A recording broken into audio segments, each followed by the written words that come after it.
Radioactif.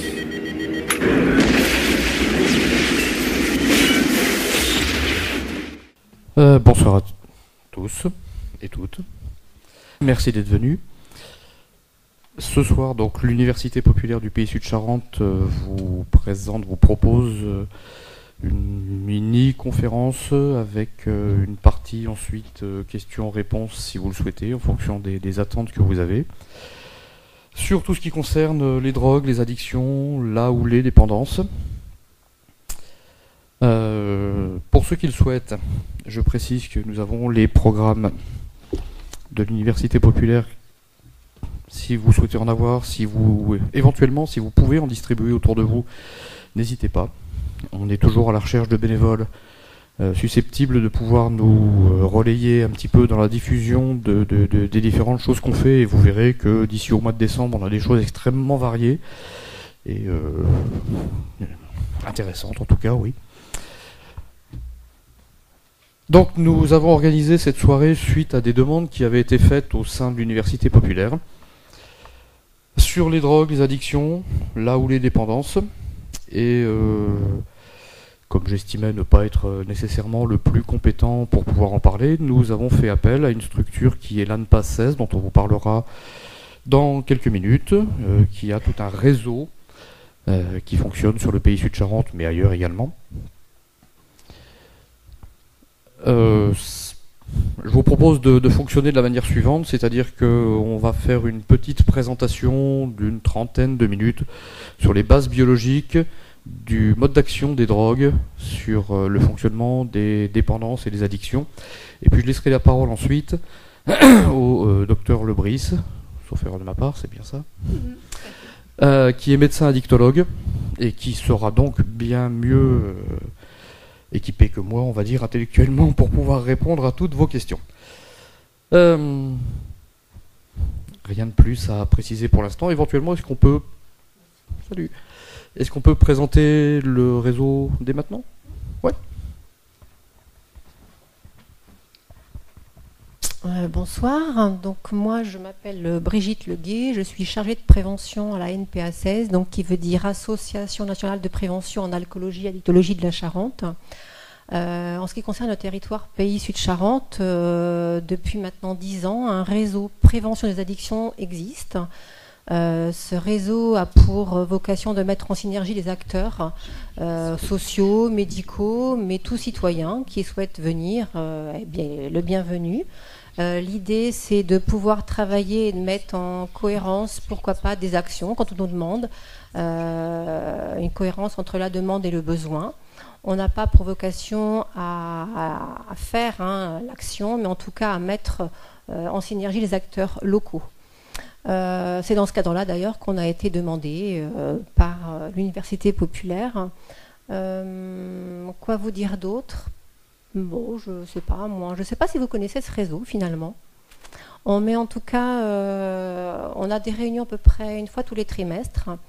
D'autre part, il y a également un journal qui paraît à peu près aussi une fois tous les trimestres ou tous les semestres, ça dépend.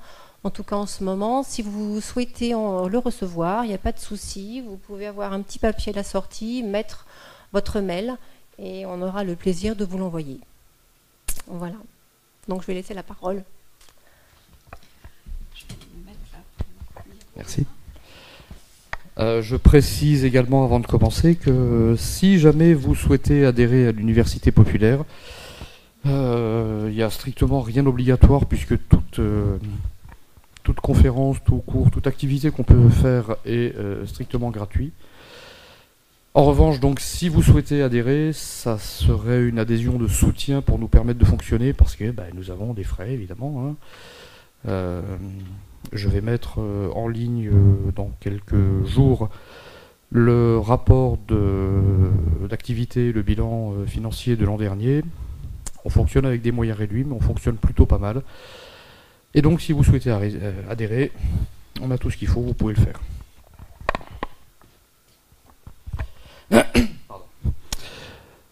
Alors, Je reviens sur des choses qui avaient été déjà abordées il y a quelques mois, mais évidemment ça avait été abordé avec les adhérents de l'Université populaire, ceux qui étaient venus en tout cas à la conférence, donc quelques-uns parmi vous déjà sont un petit peu au courant de ce dont je vais parler.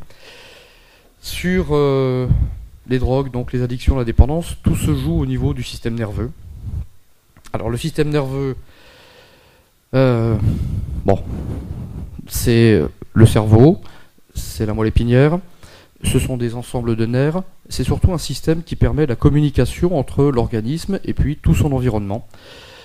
C'est un système qui permet de recevoir des informations aussi bien de l'extérieur de l'organisme, c'est-à-dire je vois, j'entends, je sens la température qu'il fait, je touche des choses, donc ça me donne des renseignements sur l'environnement dans lequel j'évolue. C'est également des informations internes, c'est-à-dire que nous avons à l'intérieur de nous-mêmes des capteurs qui nous disent en permanence quel est mon taux de sucre dans le sang, quelle est ma pression artérielle, quelle est ma température interne, ce genre de choses. Et donc tout ça est transmis à des centres nerveux qui en permanence donc reçoivent des milliers et des milliers d'informations, qui arrivent à intégrer toutes ces informations et qui, en fonction de toutes les informations qu'ils reçoivent, élaborent des réponses qui sont adaptées, normalement en tout cas, aux situations dans lesquelles ils se trouvent. Donc je pose ma main sur une plaque brûlante, j'ai des capteurs qui m'indiquent que ma main est en danger, que mon organisme est en danger, qu'il faut absolument retirer la main. Donc j'ai des informations qui partent du bout des doigts, qui vont jusqu'au centre nerveux, et qui ensuite vont commander les muscles de façon à ce que j'enlève la main. Enfin, dans le meilleur des cas. Donc voilà, le principe c'est ça. Des récepteurs, donc encore une fois sensibles à tout ce qui vient de l'extérieur, mais également sensibles à ce qui vient de l'intérieur. Des centres nerveux qui réceptionnent toutes ces informations, qui intègrent toutes ces informations et qui vont élaborer des réponses qui sont normalement adaptées. Et puis donc des effecteurs qui vont permettre à l'organisme de réagir en fonction de toutes les informations qu'il reçoit. Alors les centres nerveux, donc je l'ai dit, voilà, il y a de façon générale l'encéphale, donc le cerveau évidemment c'est le plus connu, le cervelet, le tronc cérébral, la moelle épinière, et puis ces centres nerveux donc sont en relation avec les différents organes périphériques par l'intermédiaire donc d'un système de nerfs. Ça suppose des communications au sein de l'organisme, des communications entre cellules nerveuses que l'on appelle les neurones, et ces communications se font par l'intermédiaire de structures extrêmement spécialisées que l'on appelle les synapses. Alors, on va faire très très simple. En gros, le message nerveux arrive ici du haut, il arrive à l'extrémité d'une cellule nerveuse. Le but est de communiquer une information à une cellule, à une autre cellule, donc ici représentée en bas. Cette communication se fait par voie chimique. Le neurone ici par lequel le message arrive libère des molécules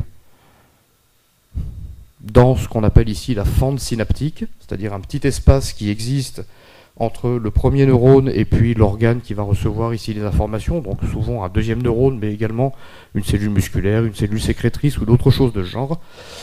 Et ces petites molécules qu'on appelle des neurotransmetteurs vont diffuser dans ce petit espace, qui n'est pas très très grand, c'est quelques millionièmes de mètres, va aller se fixer sur des récepteurs, et la fixation de cette petite molécule, le neurotransmetteur sur les récepteurs, va permettre d'activer ou éventuellement de désactiver la cellule qui reçoit le message.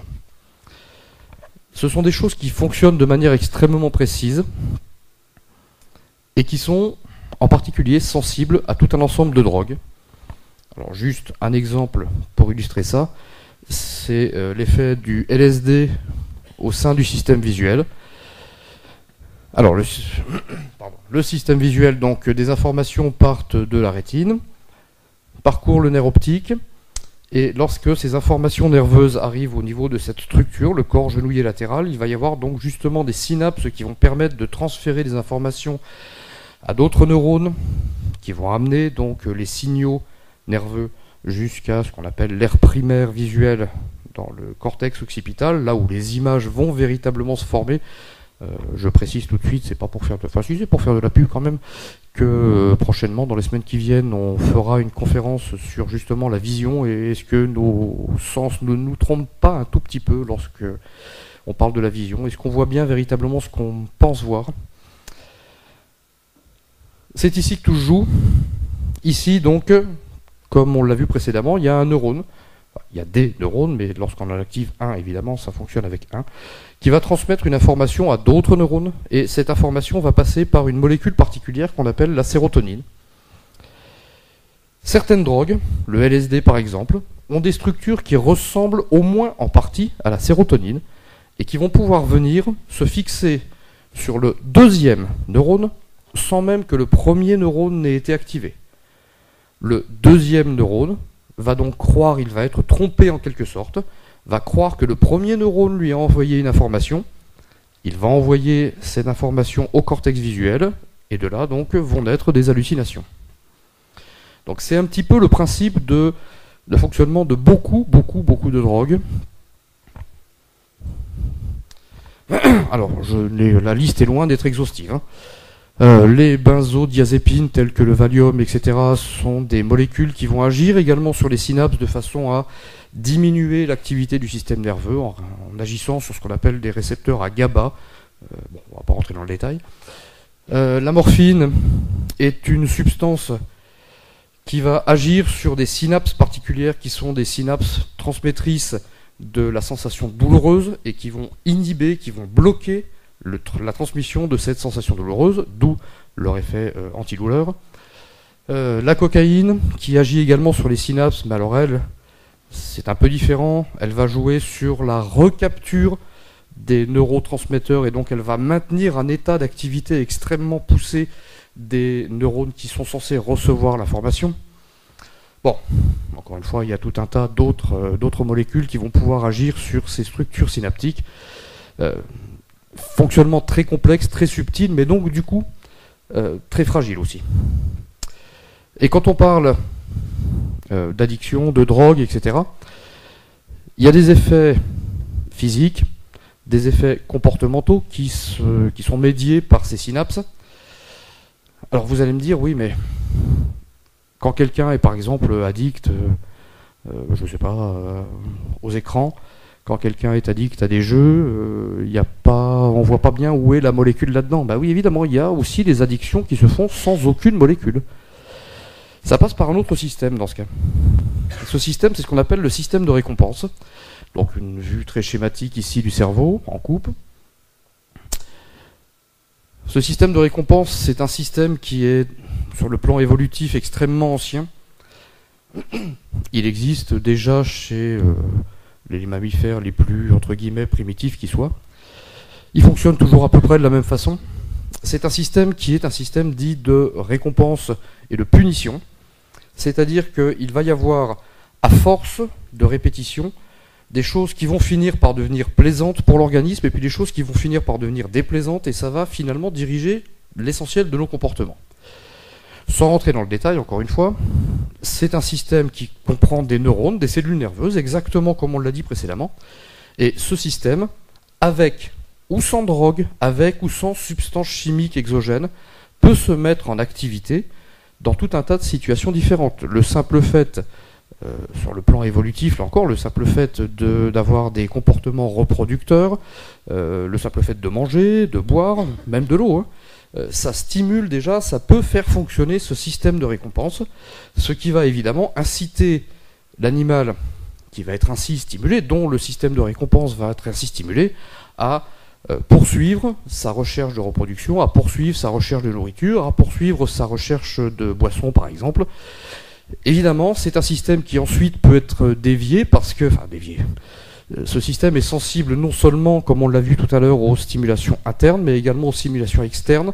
Et donc il y a tout un tas de stimulations psychiques, comportementales, qui vont pouvoir l'activer ou le désactiver. Et donc beaucoup d'addictions, en fait, reposent sur le fonctionnement même de ce système de récompense. À l'intérieur de notre cerveau, on en a tous un, on ne peut pas y échapper.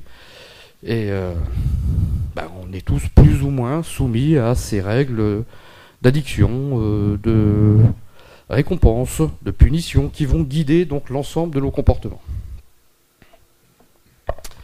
J'en ai personnellement terminé. Je laisse la parole au médecin addictologue qui va éventuellement donc pouvoir poursuivre cette présentation et qui va surtout pouvoir, je pense, répondre à vos questions et à vos réponses.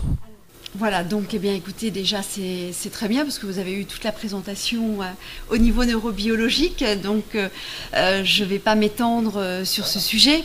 Donc moi je vais revenir un peu sur les bases aujourd'hui de la dictologie.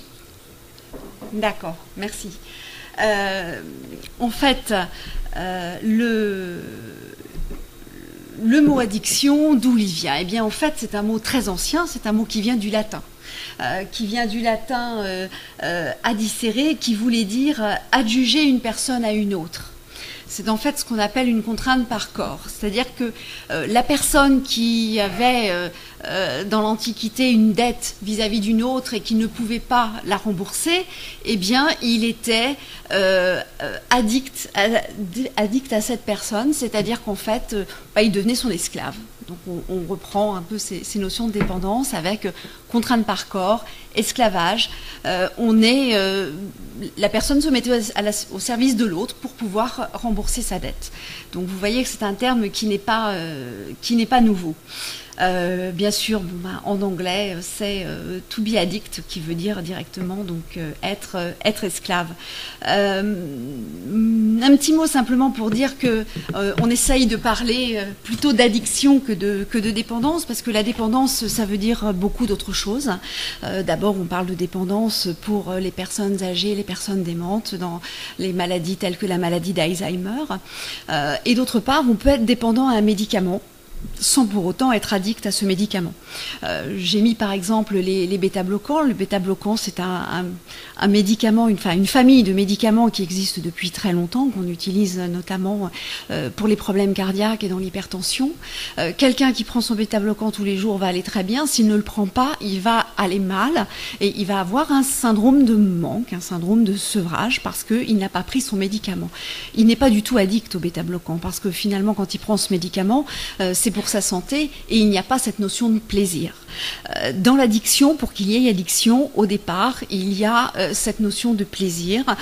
Comme on vous le disait tout à l'heure, c'est ce système de récompense avec la dopamine qui est le neurotransmetteur au centre de ces systèmes de récompense qui fait que on a un plaisir à utiliser un produit ou dans un comportement et qui fait qu'on va avoir envie de le reproduire. S'il n'y a pas de notion de plaisir initialement, il n'y aura pas de reproduction de ce comportement et donc il n'y aura pas de développement de l'addiction. Donc vraiment la notion de plaisir au départ est vraiment capitale. Alors au départ, l'addiction, c'était un mot qu'on n'utilisait pas il y a encore une vingtaine d'années. Chaque problème était pris en charge par des équipes différentes. C'était essentiellement l'alcool d'un côté et les toxicomanies de l'autre, puis l'apparition de la prise en charge du sevrage tabagique. Donc en fait, le tabac, ça se faisait en pneumo, l'alcool, ça se faisait en gastro ou ensuite donc dans les centres de soins en alcoolologie, et puis les toxicomanies étaient prises en charge dans ce qu'on appelait les CSST, c'est-à-dire Agora, en Charente. On s'est donc aperçu à partir des années 90 que toutes ces dépendances fonctionnaient sur le même principe, donc que vous a montré monsieur tout à l'heure, c'est-à-dire qu'à chaque fois, c'est toujours le système de récompense qui est mis en jeu, quel que soit le produit, quelle que soit l'addiction.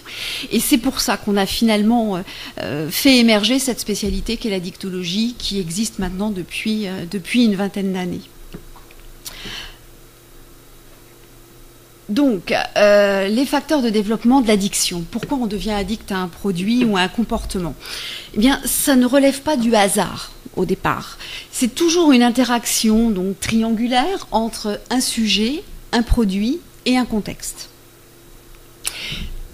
Un sujet donné, s'il est en contact avec un produit, mais dans un contexte qui est particulier, va pouvoir devenir addict à ce produit. S'il avait rencontré ce produit, mais pas dans ce contexte-là, il pourrait ne pas devenir addict.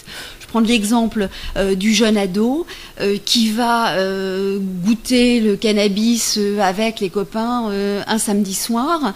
Et puis, ma foi, cet ado, par ailleurs, il va bien, il fait du sport, il a des copains, enfin bon, il n'y a pas de souci particulier. Il va pouvoir goûter, arrêter, tirer sur un joint une fois de temps en temps, et puis ça n'aura pas de conséquences particulières. Mais cet ado qui a été amené dans son contexte avec ses amis à goûter le cannabis, mais qui ne va pas bien, qui a des problèmes psychologiques, va pouvoir à ce moment-là trouver dans le cannabis une sorte de solution à ses problèmes, solution factice bien sûr, mais un sentiment de bien-être, un soulagement. Et puis là, il va se mettre à fumer tout seul dans son coin, dans sa chambre, et puis il va se mettre à fumer tous les jours, et là, il va développer une addiction. Donc voilà, vous avez un sujet, vous avez un produit, mais en fonction du contexte, l'addiction va se développer ou pas. Voilà. Donc, je vais juste un petit peu développer ça. Le contexte, bien évidemment, l'âge est important, l'adolescence est extrêmement important. C'est l'âge, effectivement, où on fait beaucoup de découvertes et qu'on teste beaucoup de choses. C'est aussi un âge risqué parce que on a bien démontré que ce fameux cerveau continue à se développer au moins jusqu'à l'âge de nos 20 ans et qu'effectivement des contacts répétés avec des substances avant l'âge de 15 ans et autour de l'âge de 15 ans sont vraiment à risque de devenir de développer des dépendances par la suite.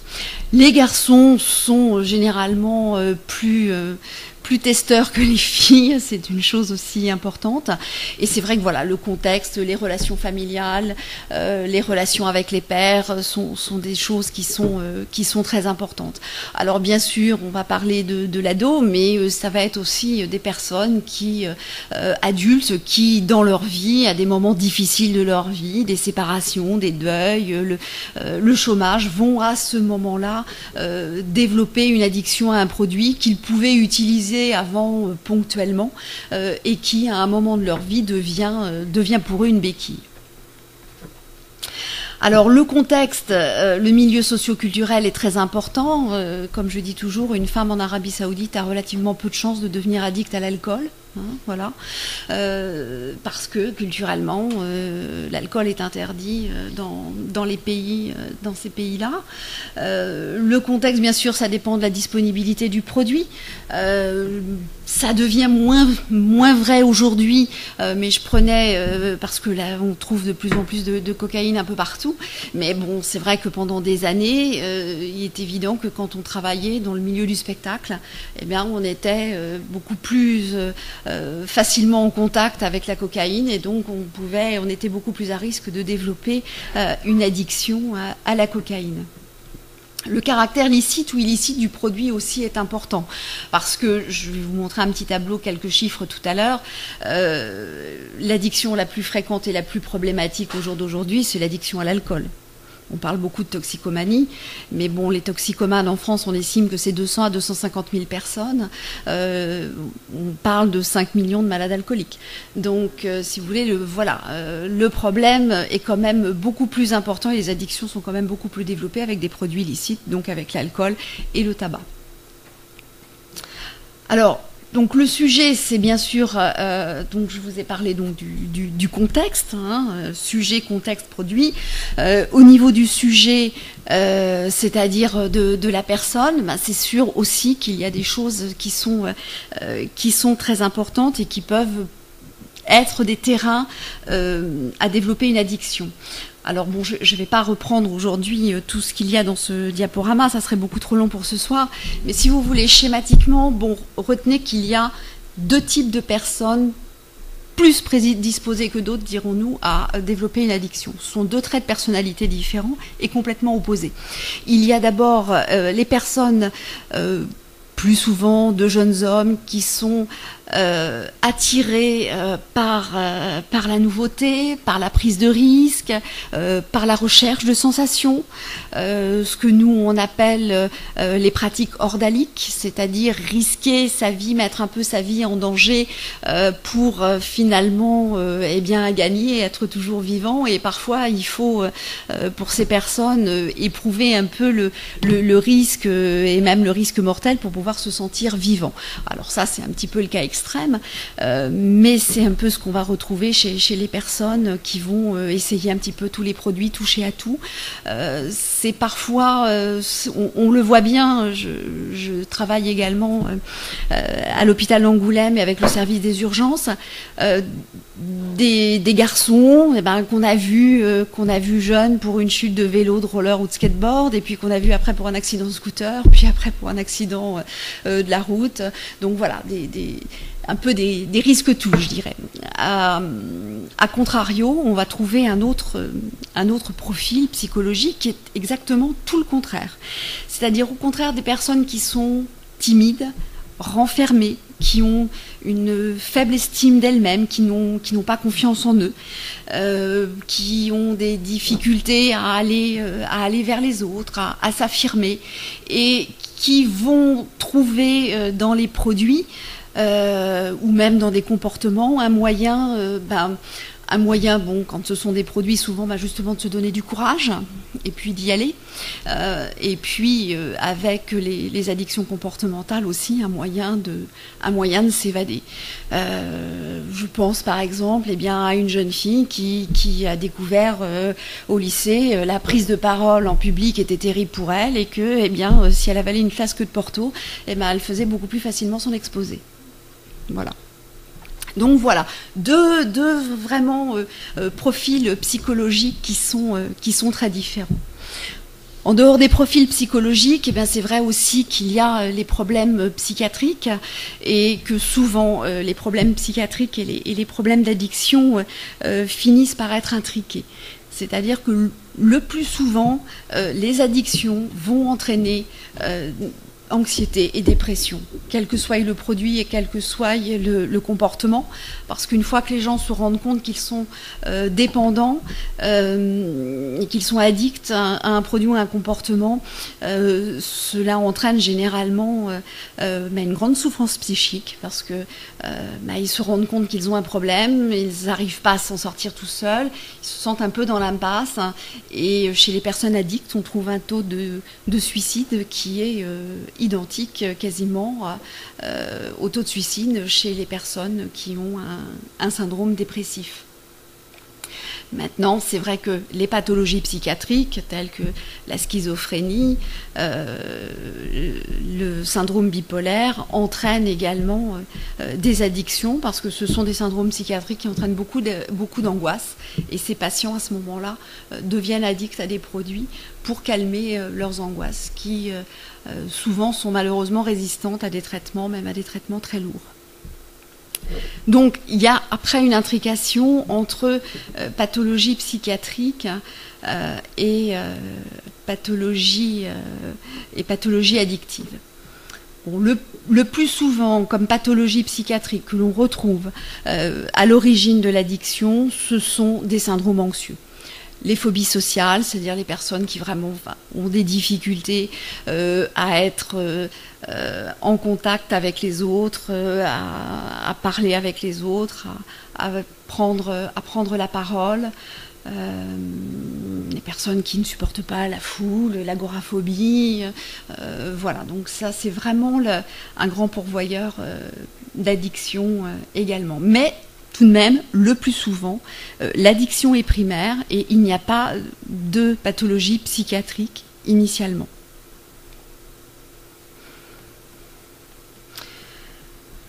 Après, au niveau du développement et du maintien de l'addiction, donc il y a le produit, troisième point. Alors, les produits doivent avoir comme caractéristique ce que nous appelons le renforcement positif. C'est exactement ce que disait monsieur tout à l'heure, c'est-à-dire, et ce dont je parlais, c'est l'effet plaisir, c'est la sensation de plaisir, le système de récompense qui est activé et qui fait que l'on a envie de recommencer. Dans un deuxième temps, comme il va y avoir répétition de l'utilisation du produit et que l'addiction va se mettre en place, si la personne n'a plus le produit ou doit cesser son comportement, on va voir apparaître un syndrome de sevrage, un syndrome de manque. Ce manque est toujours désagréable. C'est ce que nous appelons le renforcement négatif dans notre jargon. Et en fait, les personnes qui initialement prennent un produit pour avoir l'effet bénéfique et l'effet plaisir vont à un moment donné être obligées de prendre ce produit non plus par plaisir, mais pour calmer le manque.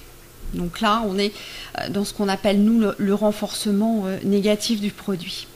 Et puis, ce qui est très caractéristique de l'addiction, c'est ce que l'on appelle le craving. Le craving, c'est vraiment, en français, on va dire compulsion, envie impérieuse.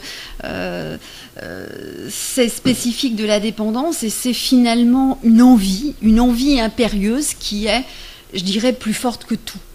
C'est vraiment ce contre quoi on est amené à lutter en tant qu'addictologue. Quand on a affaire à des personnes qui ont cheminé, qui ont pris conscience de leur addiction, qui sont rentrées dans le soin, qui ont fait un sevrage, qui sont abstinentes, ces personnes ont après, pendant de longues années, à se battre contre cette fameuse envie qui peut surgir à n'importe quel moment, qui peut survenir assez souvent à un moment où il y a ce qu'on appelle des affects négatifs, c'est-à-dire à une période difficile de la vie. Typiquement le fumeur qui arrête le tabac et qui, parce qu'il a une grosse contrariété ou un gros stress, va replonger et va reprendre une cigarette face à ce stress. Il y a aussi ce qu'on appelle les stimuli associés à l'usage, c'est-à-dire que le fait pour la personne de se retrouver dans une situation qui évoque la situation dans laquelle elle consommait va lui donner envie. Je prends très souvent l'exemple du monsieur abstinent d'alcool depuis 10 ans et puis qui va retourner dans sa ville natale, qui va repasser devant la maison où il prenait l'apéritif avec ses amis et en passant devant cette maison, il va avoir une envie d'alcool. Voilà, parce que la consommation d'alcool était associée à cette maison, à cette heure-là, à ce rituel.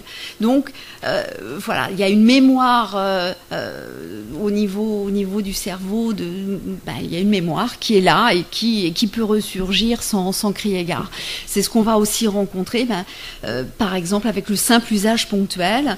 Et c'est assez classique, mais je l'ai moi-même rencontré auprès de patients, de personnes abstinentes d'alcool depuis de longues années. Et puis, c'est le mariage de la fille. Allez, tu peux quand même boire une coupe de champagne. Et puis voilà, la coupe de champagne déclenche tout et la consommation repart comme avant son abstinence. C'est pour ça d'ailleurs qu'on prône toujours l'abstinence pour les personnes qui sont devenues dépendantes à un produit ou à un comportement. Donc quelques chiffres pour parler simplement, puisque on était sur le concept de dépendance, donc je pense que je vais peut-être m'arrêter là et on va passer aux questions si vous le souhaitez. Les produits ont des capacités addictogènes qui sont très variables d'un produit à l'autre. Si vous prenez le tabac, vous verrez donc dans ce tableau qu'on parle de 16 millions de personnes qui ont une consommation régulière, et sur ces 16 millions de personnes qui fument régulièrement des cigarettes, 15 millions, c'est-à-dire la très grande majorité, sont dépendants à la nicotine. Peu de gens sont capables de fumer sans être dépendants, c'est-à-dire fumer une cigarette comme ça, par-ci par-là, de temps en temps, à l'occasion. Par contre, si vous prenez l'alcool, vous voyez que la grande majorité des gens qui consomment de l'alcool ne sont pas dépendants à l'alcool. Hein. C'est-à-dire qu'il y a 10 millions de consommateurs réguliers, donc bon là le chiffre est de 3 millions 3, je vous ai parlé de 5 millions tout à l'heure, c'est vrai que bon, les chiffres varient un peu, mais on reste dans ces proportions-là, c'est-à-dire qu'en fait la majorité des gens qui consomment de l'alcool, et vous avez 40 millions de consommateurs occasionnels, ne sont pas dépendants à l'alcool. Voilà. Donc, ça dépend des produits. Au niveau du caractère addictogène des produits, les produits les plus addictogènes sont la nicotine et la cocaïne. Voilà. Alors c'est vrai que ça dépend aussi de la voie d'administration. Contrairement à ce qu'on pourrait penser, ce n'est pas l'injection et donc la voie veineuse qui est la plus rapide. La plus rapide, en fait, c'est l'inhalation. Hein, c'est la fumée, parce que en fait, on a au niveau des poumons une très très grande surface qui est d'alvéole et donc d'interface entre l'air et le sang artériel. Et donc en fait, quand on inhale la fumée, eh bien tout de suite la nicotine passe dans le sang artériel et donc monte directement au cerveau.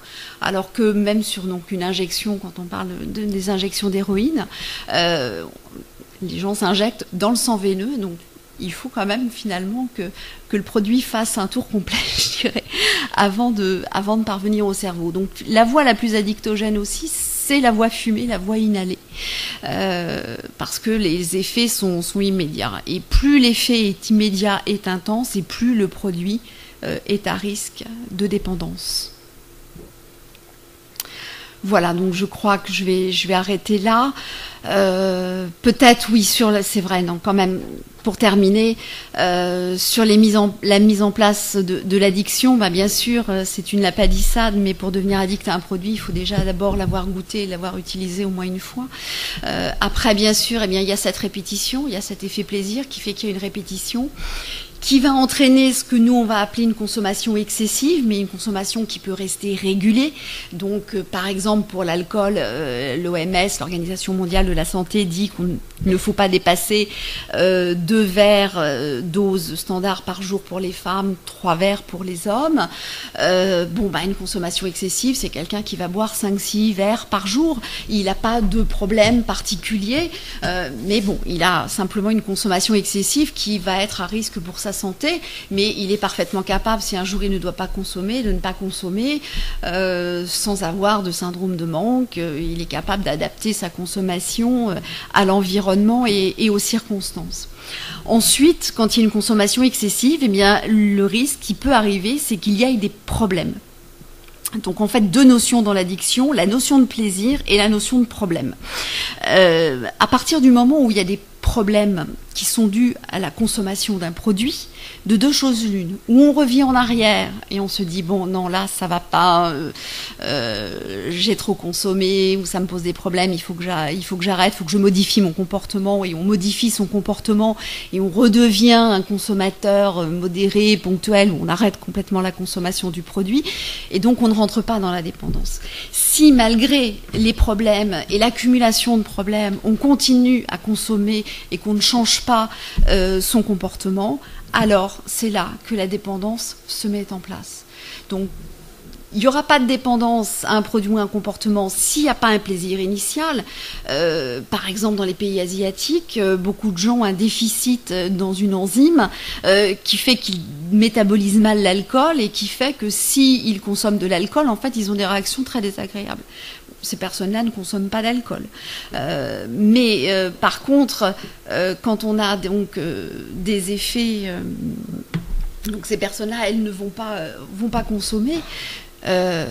Mais c'est vrai que pour ceux qui n'ont pas ce handicap-là, la dépendance, la consommation va pouvoir augmenter et la dépendance s'installer. Voilà.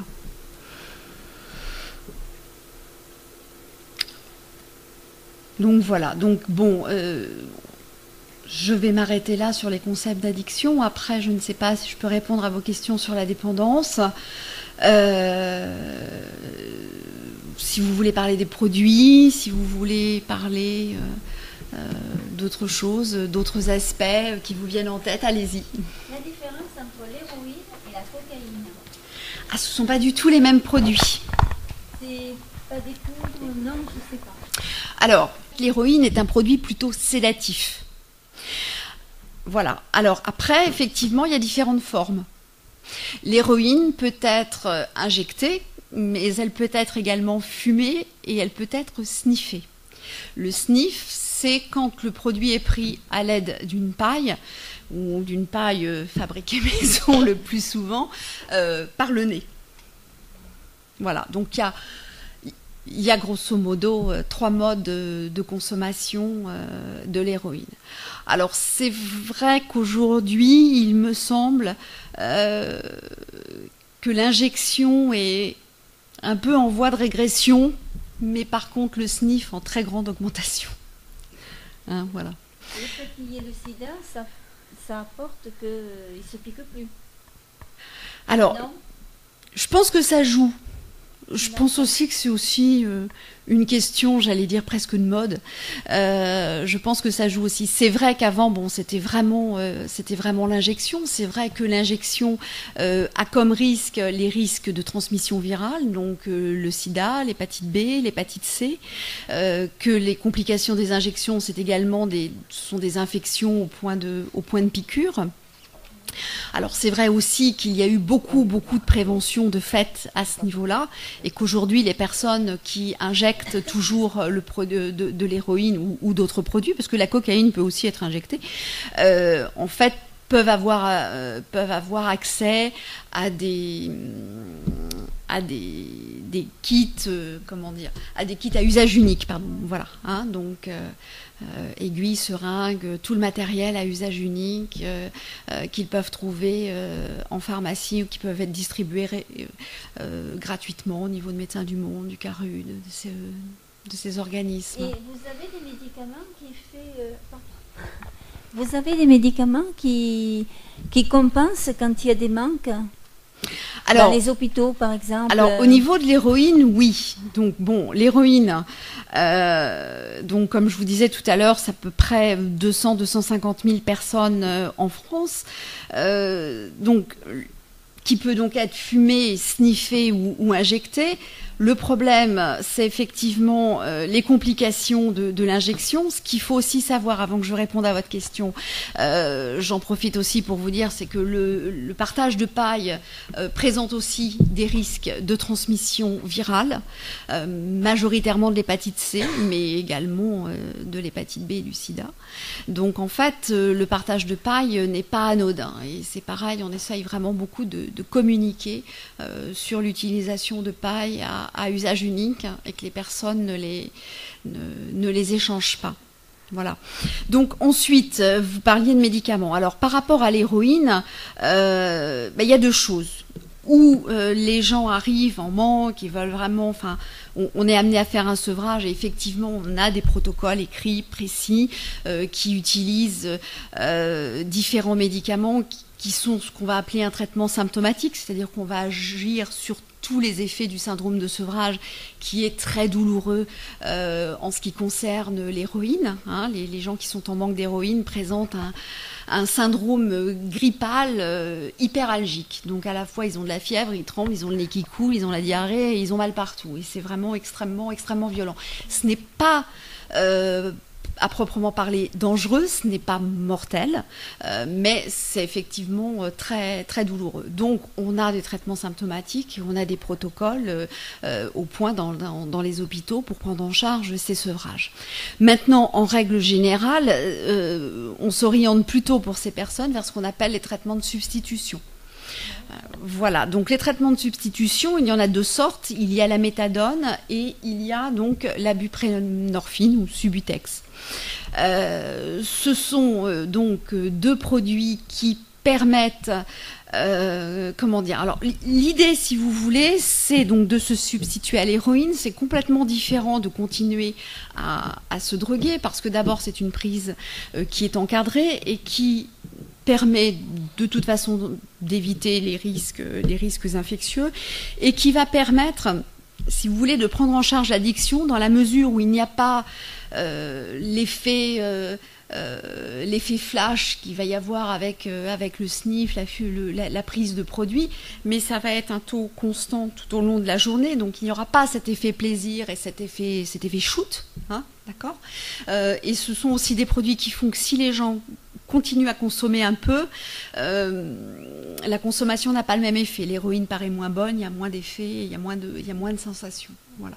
Bon, ça permet aussi un certain encadrement, en particulier avec la méthadone. Alors la méthadone, c'est un produit pour lequel il y a tout de même un risque d'overdose. Donc en fait, c'est un produit qui initialement ne peut être prescrit que par un XAPA spécialisé dans les toxicomanies, dans les drogues illicites, ou un XAPA généraliste, comme Agora. Hein. Un XAPA, c'est quoi? C'est une très bonne question. Un centre de soins, d'accompagnement et de prévention en addictologie. Vous qui travaillez aux urgences, quand vous en avez un qui arrive, oui. Vous le prenez en charge de suite. Il faut bien que le médicament agisse de suite.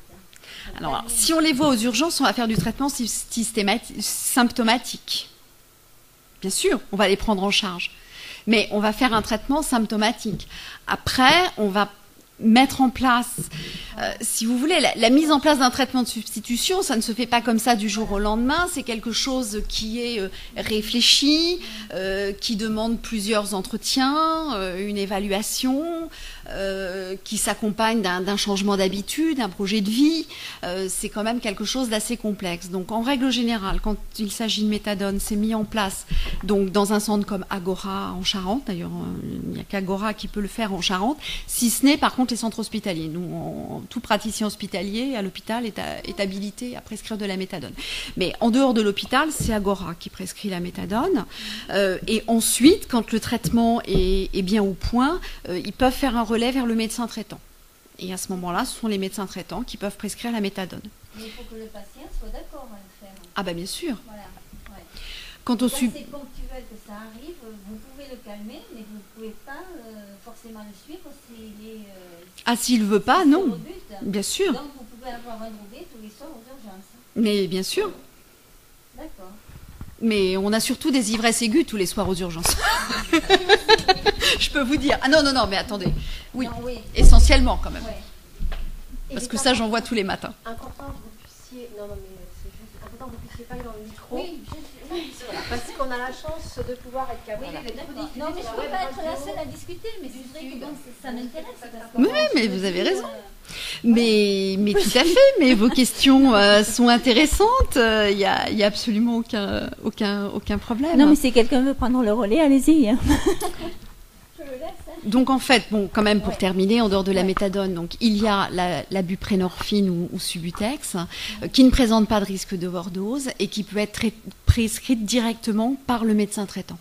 Donc un toxicomane qui a un médecin traitant avec lequel il a un bon contact, avec qui il peut parler de sa toxicomanie, le médecin peut lui-même mettre en place ce traitement. D'accord. Voilà. Et alors maintenant, le cannabis par rapport à toutes ces drogues. Si on fume, je ne sais pas, hein, parce que je ne sais pas si ça se fume, je ne sais pas. Mais en supposant que ça se fume. Ça se fume. Si on fume tous les jours. Non, mais ce que je veux dire, si par exemple quelqu'un qui se pique à l'héroïne et que une fois il le fait, et que quelqu'un qui fume pendant 1 an du cannabis, est-ce que les effets sur les cellules sont les mêmes en une fois avec la cocaïne ou en 1 an avec le cannabis? Non, pas du tout, parce que de toute façon, en plus, ce sont vraiment des produits complètement différents. Oui, mais enfin, quand même, quand ils sont au volant, l'effet est le même, non? C'est pas le même non plus. Bon, après, le risque au niveau accidentologie, je suis d'accord, hein, il est important. Mais ce ne sont pas du tout les mêmes produits qui ne font pas du tout les mêmes effets non plus. Alors, je vous ai dit tout à l'heure, c'est le tabac et la cocaïne qui sont le plus addictogènes. Alors, on ne devient pas addict à un produit en l'ayant consommé une fois. Comme dit un de mes collègues, pour devenir addict à un produit, en l'occurrence, il parle de l'alcool. Pour devenir malade alcoolique, il faut quand même goûter et insister. Oui. Donc, on ne devient pas dépendant comme ça du jour au lendemain. Donc, on ne peut pas comparer une prise de cocaïne ponctuelle avec la prise de cannabis sur un an. Ce sont des choses qui ne sont pas comparables. Mais, comment vous dire, bon, effectivement, si vous parlez des accidents de la route, effectivement, il y a un risque très nettement majoré d'accidentologie si les personnes sont sous l'emprise de produits, quel que soit le produit. Ça, c'est certain. Hein. Mais on n'est pas dépendant à la cocaïne ou à l'héroïne après une injection ou un sniff. Ça, c'est certain aussi. Hein. Mais ça peut être très rapide. Mais ça peut être très rapide. C'est ce que j'ai dit, c'est pour ça que j'ai dit que la cocaïne était beaucoup plus addictogène que l'alcool. On est tout à fait d'accord. Et beaucoup plus addictogène que le cannabis. Hein. Le niveau d'addictogénicité, si je puis dire, du cannabis, c'est un peu du même ordre que l'alcool. Hein. C'est-à-dire que ce n'est pas un produit auquel on devient dépendant très vite. La majorité des gens qui consomment ne sont pas dépendants. Maintenant, des gens addicts au cannabis, c'est vrai que bon, ça existe, bien évidemment. Mais ce n'est pas la majorité des consommateurs de cannabis. Après, on devient très rapidement dépendant à la cocaïne et assez rapidement à l'héroïne aussi. C'est certain.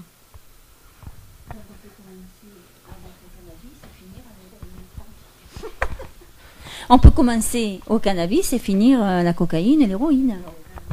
Oui. Avec le vin, oui. Oui. Alors après, vous évoquiez quelque chose tout à l'heure très intéressant. Vous disiez, oui, mais il faut qu'il veuille. Mais bien sûr, il faut qu'il veuille. Ça, c'est absolument essentiel dans la prise en charge en addictologie. C'est que...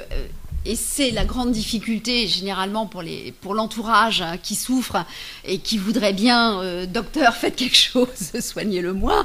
Ben non, quelqu'un qui a une addiction, on ne pourra prendre en charge son addiction que s'il en a envie, parce que c'est vraiment un changement de comportement sur du long terme. Il ne s'agit pas uniquement de prendre un médicament. On ne peut pas obliger les gens à se soigner. On peut les amener. Nous, on a des techniques. On pratique beaucoup l'entretien motivationnel. Donc, on essaye de travailler avec les gens. Donc, on fait ce qu'on appelle des balances motivationnelles. On les amène à réfléchir sur les avantages, les inconvénients, à peser le pour, le contre, à les amener à se projeter dans une vie sans produit, comment elle pourrait l'être, l'imaginer. On travaille beaucoup là-dessus. Mais ça prend du temps. Les gens... Mais vous n'avez pas l'impression que que ça sert à rien puisqu'ils replongent. Mais ils replongent. Vous l'avez dit tout à l'heure. Pas tous. Pas tous. Faut pas dire ça, c'est pas vrai. Tout le monde ne replonge pas. Il y a des tas de gens qui ont arrêté de fumer. Moi, j'en fais partie. Hein. Ça fait 16 ans que j'ai pas fumé. Hein. Je pars chuter.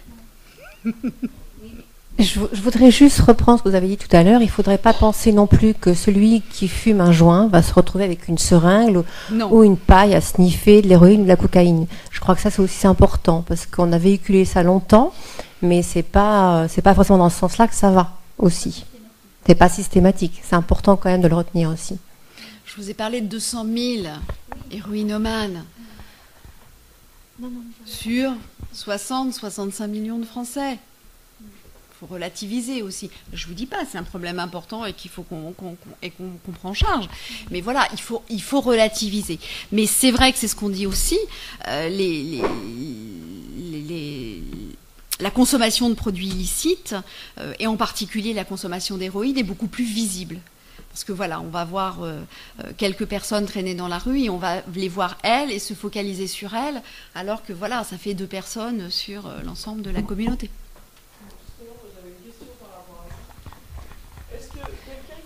Qui est comme vous, médecin, pense que la dépénalisation serait utile pour arrêter toutes les grosses drogues, comme en ce moment maintenant le MD qu'on voit beaucoup dans les cités avec les jeunes, la cocaïne, l'héroïne, qui est en plus de... Enfin, déjà que c'est pas de la bonne qualité normalement, mais je veux dire, là on voit vraiment des trucs qui circulent partout. C'est des horreurs. C'est des horreurs, ça rend les gens dans des états pitoyables.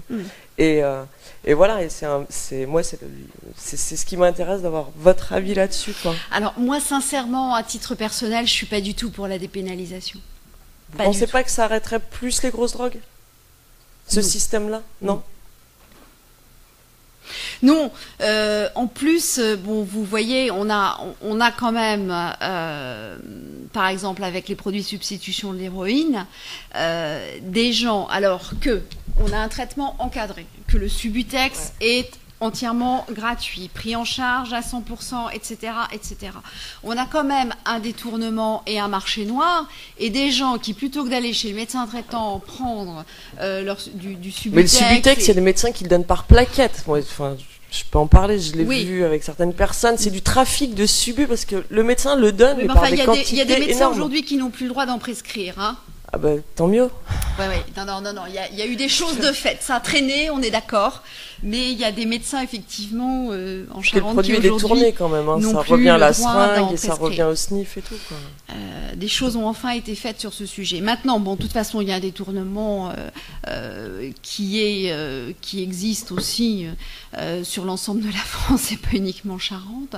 Et donc, vous voyez des gens qui vont préférer finalement aller en acheter au marché noir et le prendre n'importe comment plutôt que d'aller chez leur médecin et se le faire prescrire et le prendre correctement et gratuitement. Donc bon, ça c'est un phénomène aussi qu'on rencontre parce que vous avez aussi par rapport à ces produits une autre dimension qui est une dimension de marginalité et justement contre tout ce qui va pouvoir être organisé, hein, donc au niveau sanitaire. Donc vous ne pourrez pas tout supprimer de toutes les manières. Pour moi, alors après, si vous voulez, moi je vous parle en tant que médecin, je vous parle en tant que médecin addictologue. Hein. C'est-à-dire que je ne prends pas en compte la notion sociale. Bon, je peux entendre, je dirais, je n'ai pas d'idée, je ne sais pas. Hein. Quand on nous dit si on dépénalise le cannabis, on aura moins de problèmes dans les banlieues, il y aura moins de trafic et tout. Peut-être. Moi, je ne me place pas sur cette dimension-là.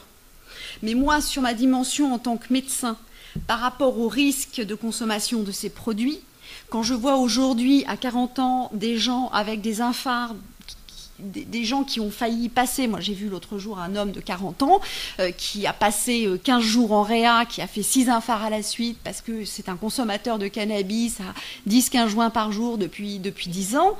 Ben non, moi je ne peux pas vous dire, je trouve ça super la dépénalisation. Mais c'est mon regard de médecin par rapport aux complications et voilà. Après, je ne prends pas en compte là dans ce que je dis une dimension politique. Bon, c'est vrai si vous voulez. Bon, quand je vous parle, je repense à la prohibition. Effectivement, bon, c'est pas un exemple, je l'ai pas cité ici, mais que j'évoque. Effectivement, aux États-Unis, il y a eu la prohibition, donc on a interdit l'alcool, et il y a eu une criminalité qui a tellement augmenté qu'on a fini, alors qu'effectivement, on avait prohibé l'alcool parce qu'il y avait vraiment un problème de santé publique au niveau santé. On a vu chuter significativement le taux de cirrhose, mais on a vu augmenter la criminalité. Donc finalement, à la criminalité, on a préféré la cirrhose, donc on a réautorisé l'alcool. Moi, j'ai pas une solution idéale. Mais moi, de ce que je vois et des conséquences que je vois au quotidien, à titre personnel, je n'engage que moi, je peux pas être pour. Non, mais c'est aussi une histoire d'addiction par rapport aux plus jeunes. À une certaine époque, la cocaïne, l'héroïne, le crack, l'opium, les choses comme ça, c'était pris quand même par des gens qui avaient pas un certain âge, mais qui étaient quand même plus vieux. Maintenant, on voit des gamins qui rentrent au lycée, ils savent déjà ce que c'est que la coke, quoi. Avant, et vous croyez que de la dépénaliser, ils n'en prendront plus ? Je pense qu'il y en a beaucoup moins qui en prendront. Et déjà vis-à-vis des tarifs. Parce que le shit arrive à devenir quasiment pas aussi cher qu'une dose de coke, mais limite. Oui, non, mais la coke a beaucoup baissé, ça je suis tout à fait d'accord avec vous. Mais vous pensez qu'à partir du moment où ça serait dépénalisé, les gens ils consommeraient moins ? Moi, je vous ai montré tout à l'heure, hein, par rapport aux produits licites et illicites. Hein. Ouais. Les principales addictions qu'on a, c'est pour les produits licites, hein, c'est pour l'alcool et le tabac en chiffres. Hein. C'est pas pour les produits illicites. Ouais, je suis d'accord. Est-ce que vous pensez que ceux qui prennent une cuite J'aimerais avoir votre avis sur le fait que des gens, pas forcément des jeunes, s'abreuvent le week-end, sont sevrés toute la semaine. Est-ce qu'ils sont réellement addicts? Alors pas tous, mais certains oui, parce qu'effectivement on a très bien démontré qu'il y a deux types. Il y a deux types de dépendance. Il y a une dépendance physique, mais il y a aussi une dépendance psychologique. Et c'est vrai que avant, quand on parlait les modes d'alcoolisation, puisque là on parle d'alcool, ont changé.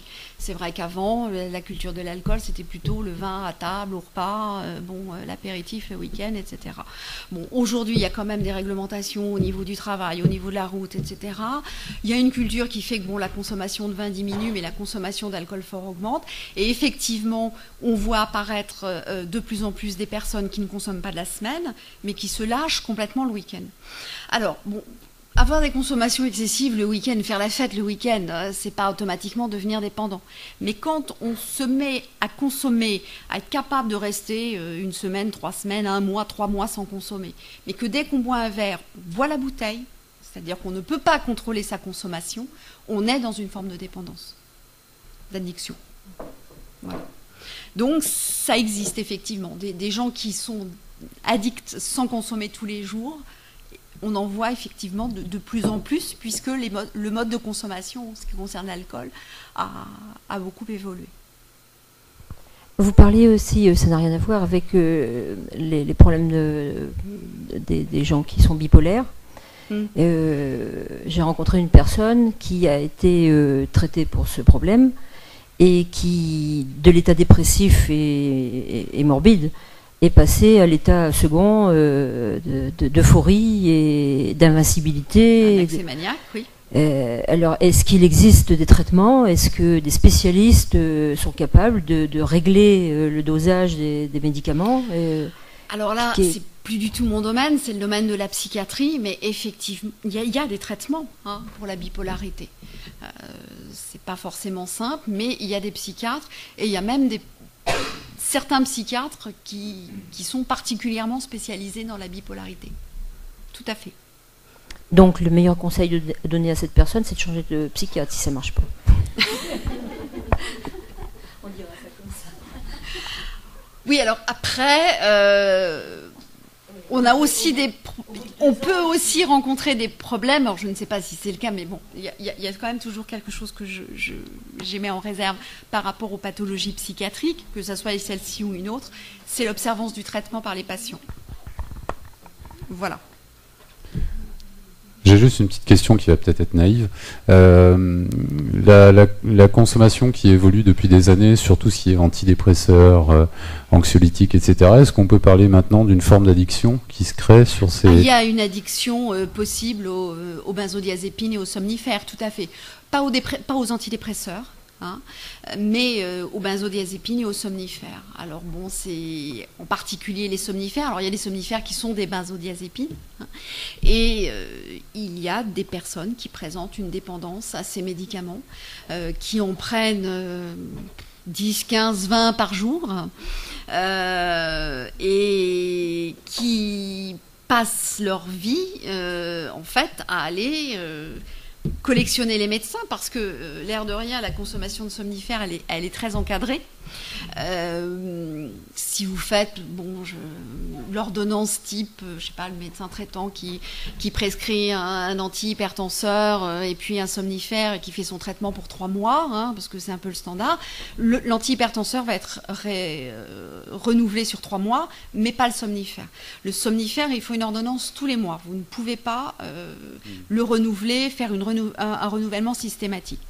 Donc en fait, ce sont des personnes qui passent leur vie à aller voir des médecins et à collectionner les médecins et à faire le tour pour avoir leur boîte de Stilnox, d'Imovan. Beaucoup le Stilnox, il y avait le Noctran, mais ça y est, le Noctran n'est plus commercialisé depuis ce mois-ci. Et dernière question, est-ce que c'est un phénomène qui s'amplifie ou est-ce que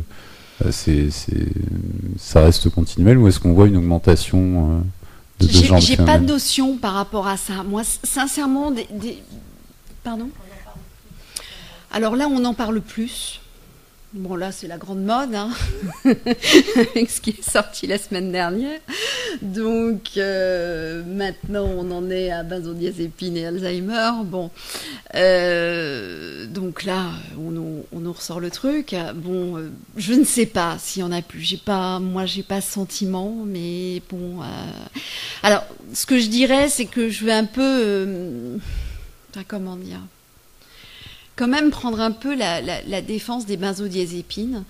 Sincèrement, sur l'ensemble des patients que je vois, je pense que je fais pas de prescription, et je parle pas de benzodiazépines, hein, mais je crois qu'il y a plus de la moitié de mes patients à qui je prescris pas de médicaments, voyez-vous. Donc je suis pas quelqu'un qui prescrit énormément. Mais sincèrement, les benzodiazépines, on peut parfois franchement en avoir besoin, en particulier sur le sevrage. Faire un sevrage alcool chez quelqu'un qui a une dépendance physique importante à l'alcool, sans lui donner de benzodiazépine, c'est quand même un peu criminel, parce que on parlait tout à l'heure du sevrage à l'héroïne, qui est extrêmement démonstratif, on l'a tous vu dans des films, et qui est extrêmement douloureux, mais pas mortel. Le sevrage à alcool chez quelqu'un qui a une dépendance physique à l'alcool est potentiellement mortel, parce qu'il y a une souffrance des neurones qui est extrêmement importante, et ça peut entraîner des crises d'épilepsie, voire un état de mal épileptique. S'il y a un état de mal épileptique, le risque vital est engagé. C'est pour ça qu'on va prescrire des benzodiazépines pour faire ce sevrage, comme vous disiez tout à l'heure, parce que les benzodiazépines vont abaisser le seuil de stimulation des neurones, et ça va permettre d'éviter cette souffrance des neurones et d'éviter la crise d'épilepsie et le risque épileptogène. Maintenant, voilà, ce sont des médicaments que dans ces cas-là, on va prescrire sur 10 ou 15 jours. C'est pas des médicaments qu'on va prescrire sur du long cours, sur du long cours. Bon, maintenant, moi, j'ai quelques personnes aussi, c'est vrai, qui tiennent absolument à leur somnifère. Bon, maintenant, ils augmentent pas les doses, ils en prennent un le soir. Bon, voilà, ça leur permet de dormir. Que voulez-vous? Bon, voilà. Mais je crois qu'effectivement, il faut pas banaliser cet usage, il faut qu'il reste encadré. C'est certainement surconsommé, en particulier chez les personnes âgées, et ça, c'est tout à fait vrai. Hein. Maintenant, ça rend des services quand même. Et comment un héroïnomane qui se fait prescrire de la méthadone, comment il fait pour ne pas devenir accro à la méthadone?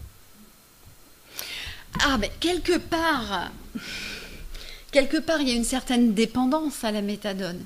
Mais la subtilité, c'est-à-dire qu'effectivement, s'il arrête brutalement la méthadone, il va être en manque.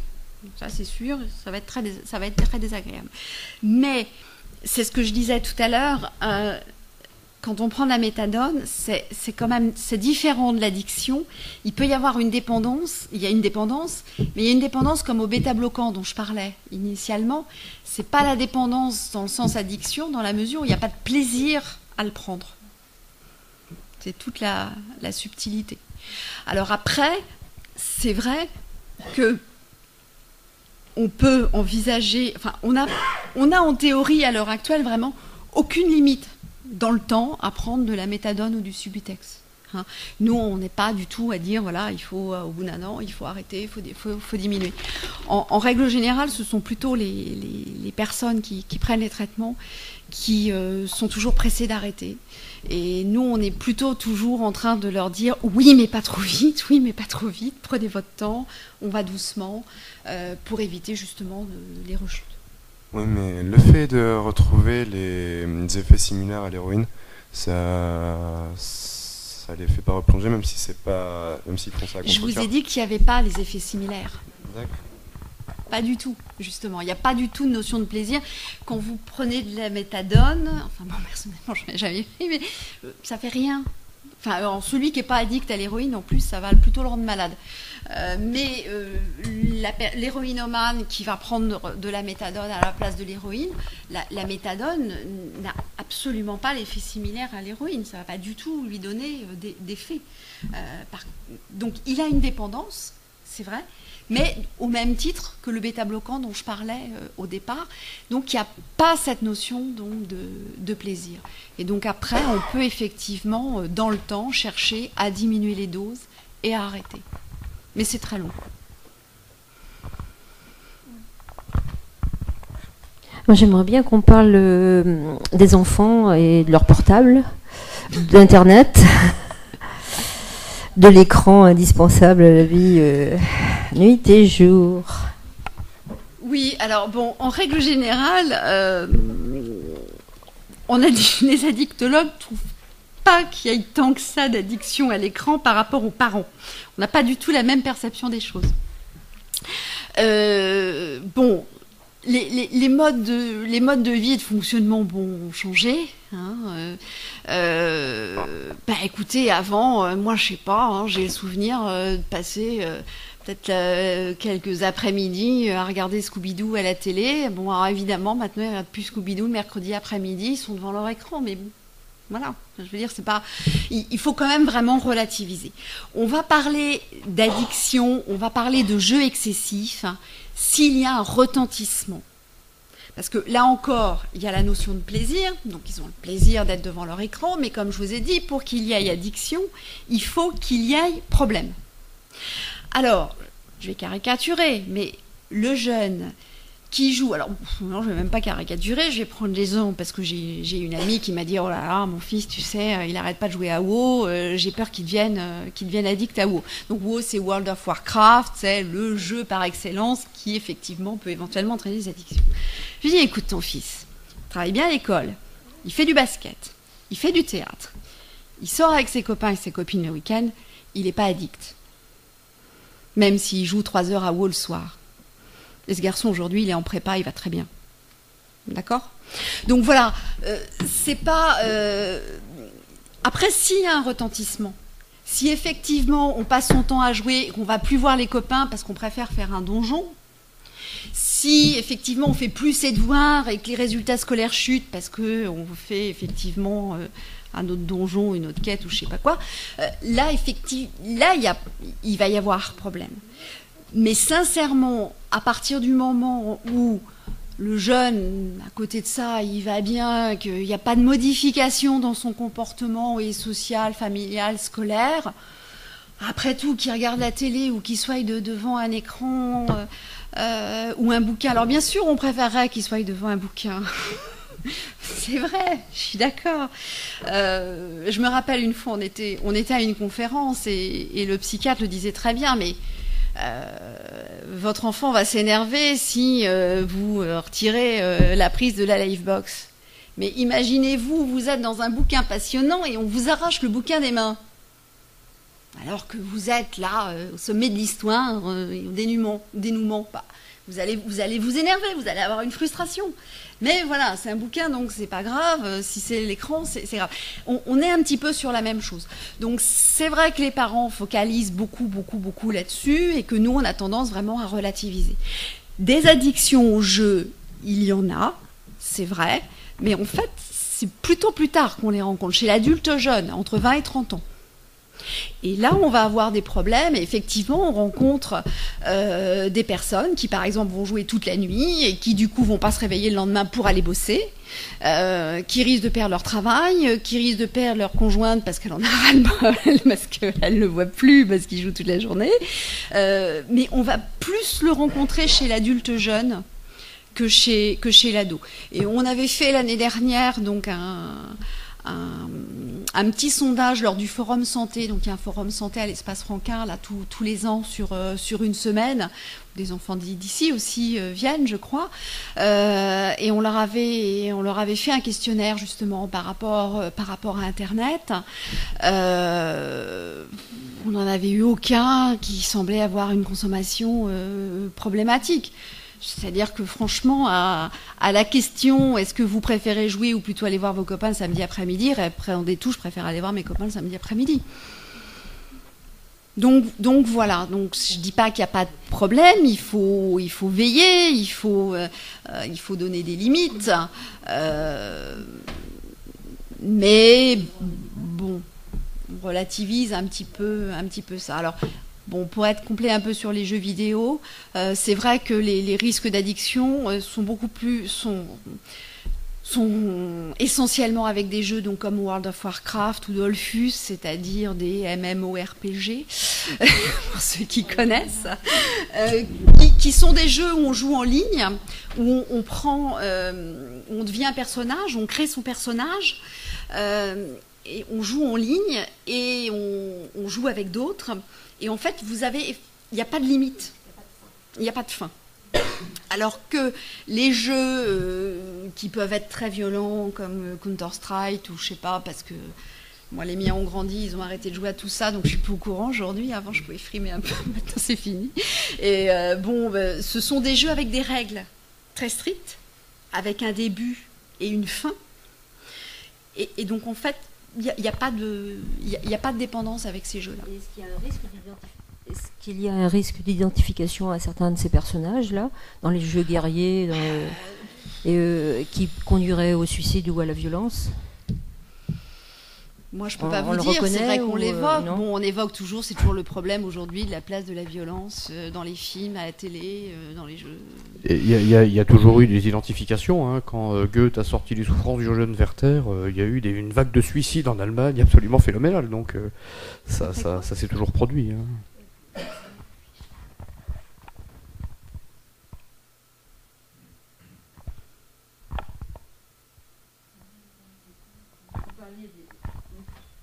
Vous parliez des livres tout à l'heure et qui justement ne représentent pas un défaut, donc non condamnable. Et justement, il existe des gens qui font des achats compulsifs de revues à n'en plus finir, parce qu'il faut la dernière sortie, la sortie du jour, et qui entasse, et pour les livres c'est pareil.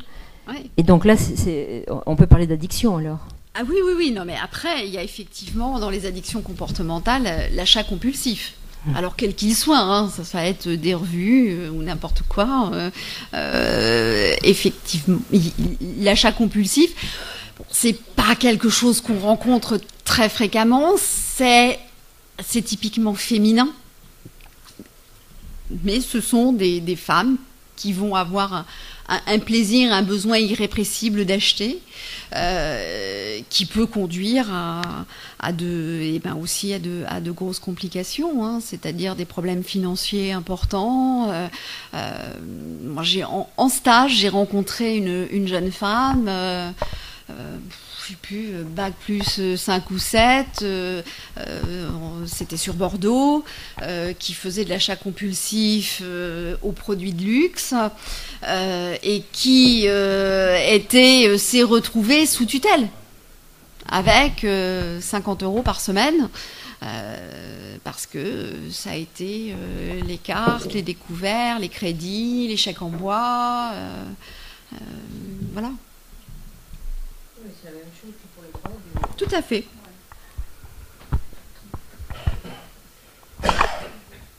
Dans les addictions comportementales, ce qu'on rencontre le plus souvent à l'heure actuelle, c'est problèmes de jeu d'argent, en ligne, au PMU. Ça, c'est, me semble-t-il, quand même plus fréquent que la dépendance aux jeux vidéo, où il y a l'achat compulsif, il y a l'addiction au sexe, c'est pareil. Le fait qu'il y ait Internet aujourd'hui fait qu'il peut y avoir une consommation d'images, de films pornographiques en tout genre, un peu de façon illimitée. Donc ce sont des addictions qui se développent. C'est vrai qu'Internet, par rapport aux jeux, moi, personnellement, à chaque fois que je vois la pub de bwin ou de je sais pas quoi sur les pokers et les PMU en ligne, je suis furax. Mais bon, parce que moi, je vois les dégâts que ça fait et ça m'énerve au plus haut point. Mais c'est terrible. C'est terrible parce qu'alors en plus, ce sont des boîtes qui sont vraiment...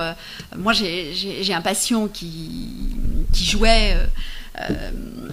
qui joue à machine à sous sur Internet, il leur a écrit en essayant de dire c'est scandaleux ce que vous faites et tout, il lui renvoie un bon de 100 € à jouer, quoi. C'est abominable.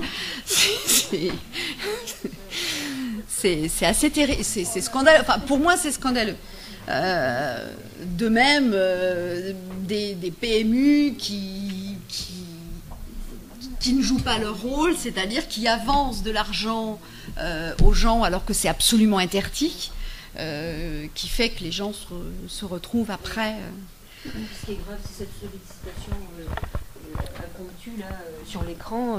Vous êtes en train de naviguer sur. Oui, non, mais pas en permanence. C'est ça qui est vraiment scandaleux, quoi. Là, la non, législation devrait intervenir. Ça,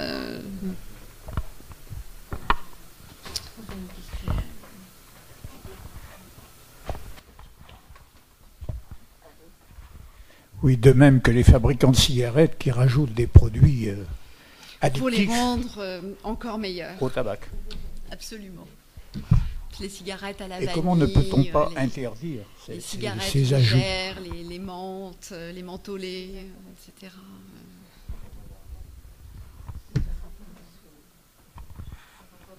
Malheureusement. Merci. Tout ce que vous venez là de citer, la conférence et tout, est-ce que vous allez dans les collèges, dans les lycées justement pour en parler, ou alors c'est occasionnel comme ce soir? Parce que c'est plus les jeunes là qui sont. Par contre, Brigitte Leguet qui est ici, au niveau de l'EMPAC, il y a deux personnes chargées de prévention. Brigitte, c'est son travail d'aller au quotidien faire des informations. Derrière, je vois les membres de l'IREPS qui sont là aussi et qui font ce travail. Parce que là, on est dans la prévention. Moi, c'est vrai que je suis dans le soin. Non, mais justement, il faut continuer, oui, parce que bon, j'ai pas l'impression, moi, que tous les jeunes soient attentifs à tout ça, quoi. C'est quand même leur avenir, c'est tout, quoi. C'est leur vie. Enfin, moi, je le vois comme ça, maintenant. Bon, ben... Il faut aussi penser à l'expérience de chacun. Oui, mais rester dans la globalité. Vous dites les jeunes, c'est vrai, on échange avec eux, mais chacun aussi fait son expérience, chacun a besoin de ça, après à voir comment ils évoluent. Donc l'idée, c'est de comprendre leur évolution, comprendre à quoi ça sert, pourquoi ils le font, savoir prendre position, savoir dire non. Il y a aussi tout ça à travailler avec eux. C'est ce qu'on fait, en fait. Et à ce moment-là, merci. Et à ce moment-là, est-ce que quand vous allez dans une école, vous y allez par exemple avec un gendarme ou un policier qui aurait... non, mais sans pour faire peur, mais pour leur montrer... parce qu'ils sont sur le terrain aussi. Bon, il y a les urgentistes, ils sont sur le terrain. Donc, bon, peut-être qu'il y aurait de la prévention à faire, justement, avec quelqu'un qui est dans le milieu, quoi. Je crois qu'ils interviennent aussi parfois. Alors ça peut se faire aussi, tout dépend de l'âge des jeunes en direction desquels on intervient. Donc effectivement, il peut y avoir un gendarme, il peut y avoir des préventeurs. Après, on est sur des champs très différents, c'est important, mais l'idée est bien entendu de ne pas faire peur, mais de poser les choses comme elles sont. C'est-à-dire qu'il y a effectivement un volet prévention, il y a un volet répression, et voilà. Donc ça, chaque chose est prise en compte. Donc, mais on n'ira pas forcément avec les gendarmes, avec les plus jeunes. Pourquoi pas? Après, on est aussi sur la notion de route. Voilà. Après, voilà, chacun aussi dans son rôle. C'est important.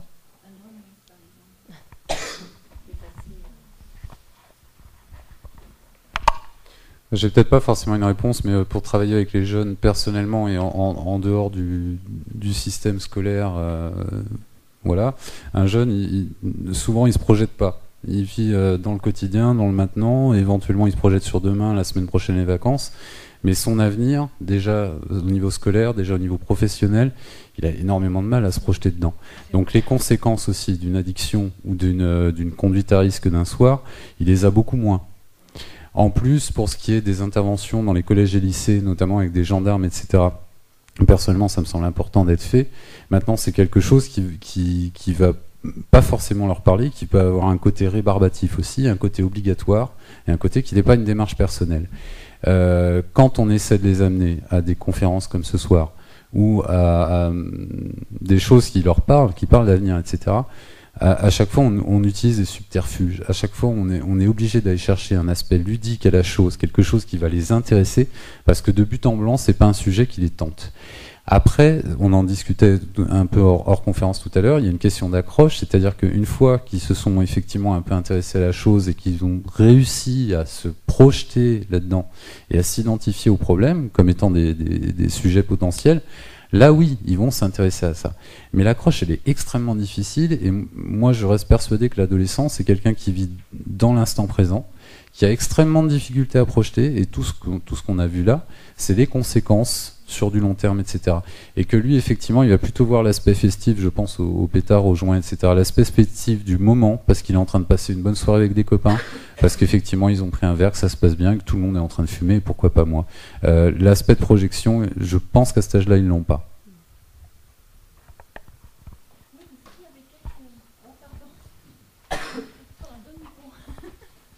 Merci. S'il y avait un jeune qui venait avec vous et qui s'est sorti de la drogue et qui pourrait en parler, vous pouvez le faire ou pas? Alors ça, il faudrait demander à... Brigitte répond. Non, c'est à double tranchant. C'est à double tranchant parce que, en fait, on s'est aperçu que montrer l'exemple de celui qui s'en est sorti, ça veut dire qu'après tout, finalement, on s'en sort. Donc, on peut y aller, quoi. Voilà. Ah oui, d'accord. Eh oui. Ouais. Eh oui. Ouais. Eh oui. Ouais. D'accord. Par contre, pour avoir assisté à des interventions de gendarmes dans des classes, moi je trouvais très positif, c'est nuancé, hein, la présentation déjà des produits, que les enfants sachent à quoi ils ont affaire, ce qui est proposé et les risques qui vont avec. Et par exemple, les effets physiques, ne serait-ce que la perte d'équilibre, la perte de contrôle, la perte de réflexe. Ils s'en fichent complètement. Hein. Ah, j'ai pas eu cette impression. Hein. Oui. Ouais. Non. C'est pas. C'est à double tranchant. Il faut d'abord, ça pourrait donner l'envie. En termes de savoir ce que c'est, connaître les produits, ils en savent en général bien plus que nous. Faut pas l'oublier aussi. Et que savoir ce que, moi je pense qu'il vaut beaucoup mieux développer les compétences que l'on a, à savoir dire non au sein d'un groupe, savoir s'exprimer, comprendre pourquoi on va chercher un produit, à quoi ça nous sert. Qu'est-ce que ça vient faire dans notre vie est beaucoup plus important que de présenter des produits. Je crois qu'il y a des âges pour tout. Autant les parents ont envie de savoir ce que c'est, ça me semble important, effectivement, autant les jeunes, il vaut mieux travailler sur autre chose avec eux. Je crois que ça me semble vraiment aussi important. Maintenant, la place d'un gendarme, effectivement, peut être importante. Moi, je ne suis pas du tout contre, hein, mais il faut que ce soit bien réfléchi dans une action bien particulière, en direction d'un public bien particulier aussi. On travaille en partenariat avec eux, il n'y a pas de souci là-dessus. Mais chaque action est importante d'être travaillée sur les objectifs. Quels sont les objectifs que l'on veut atteindre? Alors, il faut toujours rester humble aussi en termes de prévention. Moi, mon objectif, en général, c'est juste lever un tabou et juste permettre de pouvoir parler de quelque chose dont on a souvent du mal à parler. Voilà, je crois qu'il faut rester vraiment très humble sur le sujet. Alors, on peut très bien parler des choses comme on a vu aujourd'hui, on peut très bien parler, mais voilà, c'est très vaste. Et ça peut se faire aussi de manière ludique. L'idée, c'est pas d'être plombant, justement. Je crois que en termes d'accidents, de maladies, on en entend parler partout. On sait que fumer tue, c'est marqué sur le paquet de cigarettes, ça va. Je crois que l'idée, c'est d'avoir aussi peut-être des supports ludiques pour pouvoir échanger sur un sujet qui peut être grave, mais aussi sur un sujet, sur des consommations. Enfin, je veux dire, la consommation d'alcool, elle est là, elle est présente, elle existe depuis tout le temps. Je veux dire que ici, si on pose la question qui c'est qui ne consomme pas, on a vu, il y aura une minorité de personnes. Donc l'idée, c'est de comprendre qu'est-ce que ça vient faire dans nos vies et comment on l'utilise, pourquoi on l'utilise. C'est l'idée, c'est de rester aussi léger sur des sujets qui peuvent être parfois lourds de conséquences, mais comprendre avant toute chose et trouver du support ludique pour pouvoir intéresser au maximum. Et libérer la parole. Vraiment, c'est ça. Moi, je crois que c'est vraiment un des objectifs qu'il faut. C'est vraiment libérer la parole et les laisser aussi s'exprimer par rapport à ça. C'est pas les censurer sur comment ils font et ce qu'ils font. C'est échanger, comprendre pourquoi ils le font. des enfants qui n'auraient jamais osé poser la question, ni même pas à un grand frère pour pas qu'il le rapporte aux parents, là ils osaient. Et j'avais été vraiment favorablement impressionnée, parce que je me disais, tiens, voilà, on en parle enfin, quoi. Avec des collégiens. Oui, voilà. Les lycéens, ça marche pas. Les collégiens, par contre, ça peut marcher. Je pense que 6e, 5e, c'est un bon... Le gendarme fait peur, parce que c'est encore des enfants, ils sont encore petits. Plus ou moins petits selon où on est. Mais il y a encore cette notion de respect. C'est différent. Mais chez le lycéen, c'est même pas la peine d'y penser, le gendarme. Chacun à sa place, ouais, je pense que ça peut marcher si effectivement les gendarmes interviennent à ce niveau-là. Maintenant, effectivement, sur l'âge lycéen, etc., le gendarme, c'est la notion de défiance aussi. C'est forcément celui qui est dans la répression, c'est celui qu'il ne faut pas écouter, il ne faut pas suivre, etc. On parlait tout à l'heure des ados et des jeunes et de la possibilité d'éviter ça. Il y a une notion de valorisation aussi, de valorisation de ce qu'ils sont en tant qu'individus, parce qu'effectivement, les comportements dans les groupes, et le fait de s'identifier à un groupe et le fait d'avoir l'impression d'exister au travers d'un groupe facilite la première prise et les premières consommations. Tout ce qui va pouvoir valoriser l'être en tant qu'individu, le jeune en tant qu'individu, peuvent effectivement l'aider à dire non, si en même temps derrière on a un discours en lui disant on peut dire non dans un groupe, on peut aussi s'affirmer en disant non. S'il est valorisé lui en tant qu'individu, il va s'appuyer là-dessus, ça va peut-être le renforcer, et là il y a une possibilité effectivement d'éviter ce phénomène. Je suis contente de vous entendre le dire, parce qu'en fait, je voulais reprendre la parole pour dire ça.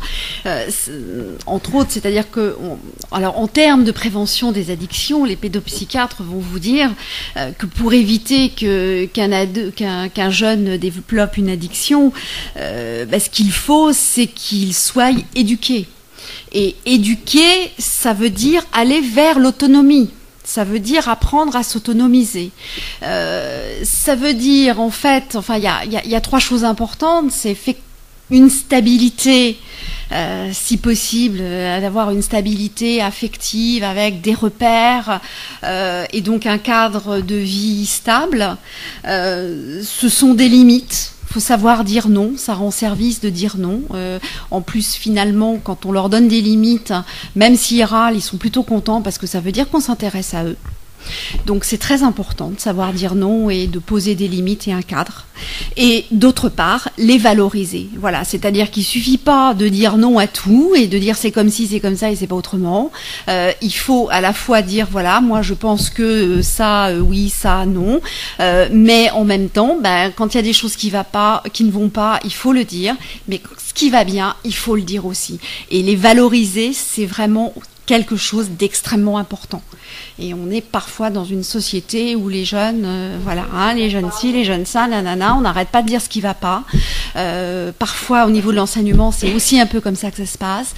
Et c'est vrai que c'est un peu dommage. Je généralise pas, mais il faut aussi valoriser et montrer ce qui est positif, leur donner un regard positif, leur renvoyer une image positive d'eux-mêmes et leur dire peut-être que là, effectivement, ce que tu fais, c'est pas terrible, mais ça, c'est bien. Voilà, il faut la valorisation, elle est vraiment importante. On peut pas, il peut pas y avoir de cadre sans valorisation. Les deux sont importants. Alors après, pour terminer, ce qu'on peut dire aussi, c'est qu'au niveau du repérage, au niveau parents, au niveau enseignant, c'est s'alerter sur un jeune qui change de comportement, qui va moins bien, des résultats scolaires qui tout d'un coup chutent, ou à la maison, le gamin qui se renferme. C'est des choses comme ça où il faut s'alerter sur des changements de comportement qui apparaissent assez brutalement, et à ce moment-là s'interroger. Je crois que ça sert à rien à ce moment-là de devenir flic, mais ce qu'il faut, c'est parler, c'est dialoguer, c'est dire écoute, je m'inquiète pour toi, qu'est-ce qui se passe, qu'est-ce qui ne va pas, c'est entamer un dialogue et voilà, en fait, c'est très important ça aussi. Donc faire attention, changement de comportement, et pas hésiter à en parler, à dire qu'on s'interroge, qu'on s'inquiète. Voilà. Donc par rapport à ce que vous dites là, c'est vrai qu'après on peut être dans un contexte où justement au niveau de la famille, on se rend compte de l'addiction, mais après on se dit à un moment donné j'ai dû louper quelque chose pour qu'il y ait ce mauvais virage qui soit pris. Donc quand on se retrouve dans la culpabilité comme ça, enfin je veux dire bon. Après, chacun fait aussi du mieux qu'il peut, comme il peut.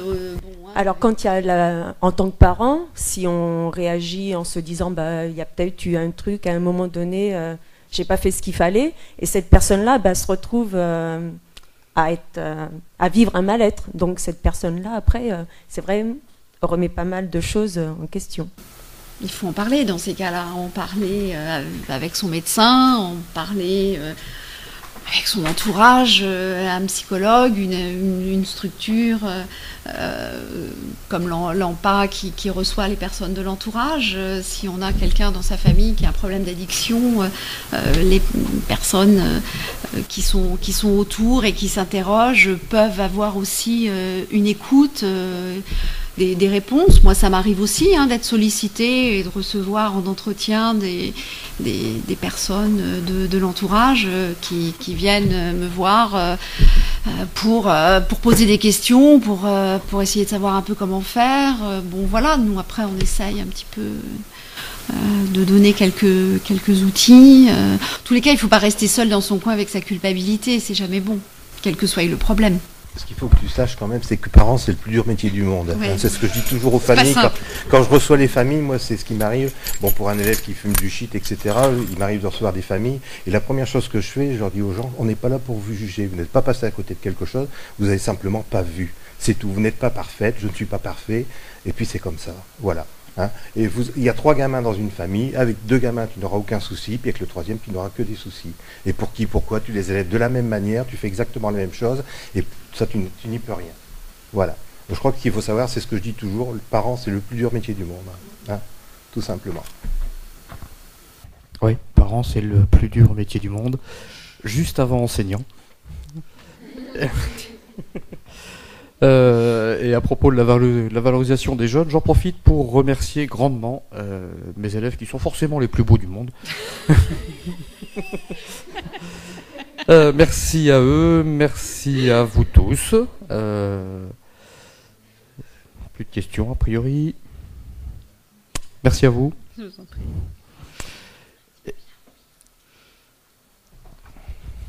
Pour ce, oui alors.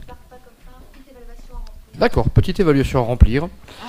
C'est à vous de travailler. Et je rappelle que pour l'université populaire, il y a donc les petits flyers verts là que vous pouvez prendre. Et vous pouvez en prendre même plusieurs pour les distribuer allègrement. Je vous en prie, faites passer l'info. Il y a tout un tas de choses extraordinairement intéressantes à faire passer. Les personnes qui éventuellement souhaitent adhérer à l'université populaire, il est encore temps. Merci à tous. Radioactif.